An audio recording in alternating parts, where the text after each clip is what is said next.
Hello, I'm Afiniki Akanet, author of Life Without Coffee Choosing Happiness Over Stress.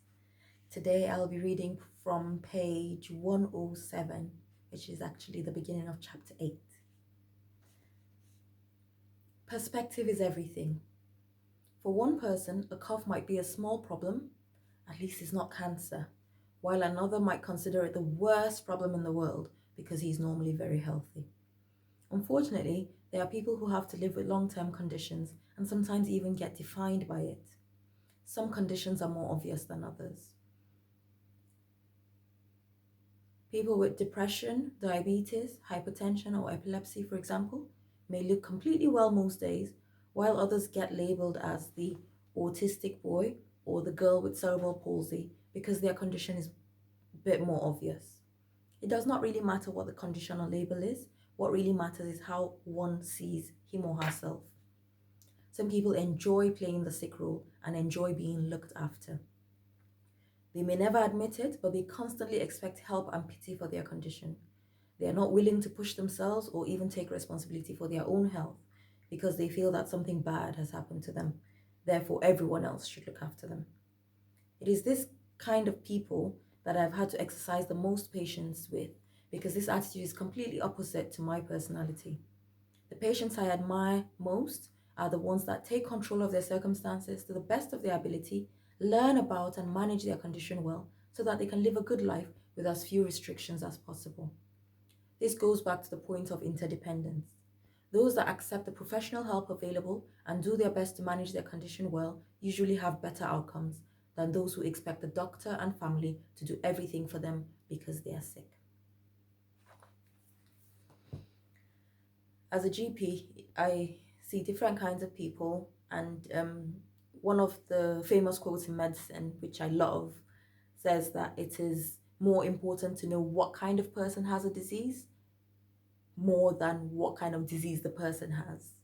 And that is so true, even from my experience, because people's attitude to their condition can determine a lot about what you can expect from your consultation with them, from their outcomes, and even from how it affects their mental health. Yes, sometimes people can have difficult situations where they fight, they're as positive as they can be, but they still have negative outcomes. But that doesn't mean that having a positive attitude was a waste of time. It just means that they're giving themselves the best shot at winning, even with the situation.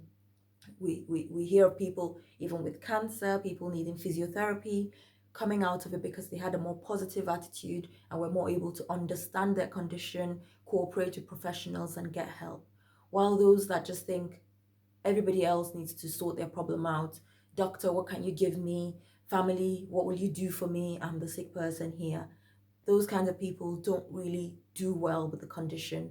And unfortunately, sometimes with our culture of trying to make people feel loved and supported, a culture where tough love is frowned upon, we never let people actually live to their full potential because of one or two disease labels that have been put on them, sometimes even sadly from childhood. You see mothers come in sometimes trying to get a label on their child that this child has this because they're not able to do this or that. And yes, it's good to have the diagnosis so you can get support, but sometimes that label unfortunately becomes a huge stumbling block for some people, and they never ever achieve their life potential because they just think, well, I'm sick, I can't do anything, I can't achieve anything. And it's just really sad to watch. A big way of reducing stress levels in our lives is to really think about what our perspective is towards our health, towards our situations. Everybody has one or two things they can complain about in life, but it's the way that we react to it, it's our response to it, it's our attitude, our perspective that makes a difference between those that win and those that lose. That makes a difference between those that are happy and those that are miserable. And at the end of the day, nobody has a perfect life. Nobody has a perfect life, but we choose to be happy whatever the situation. I hope that this has been helpful today. Please feel free to send me your emails and comments. Let me know what you think. I don't have all the answers. Thank you for listening. Stay safe, stay strong, stay connected.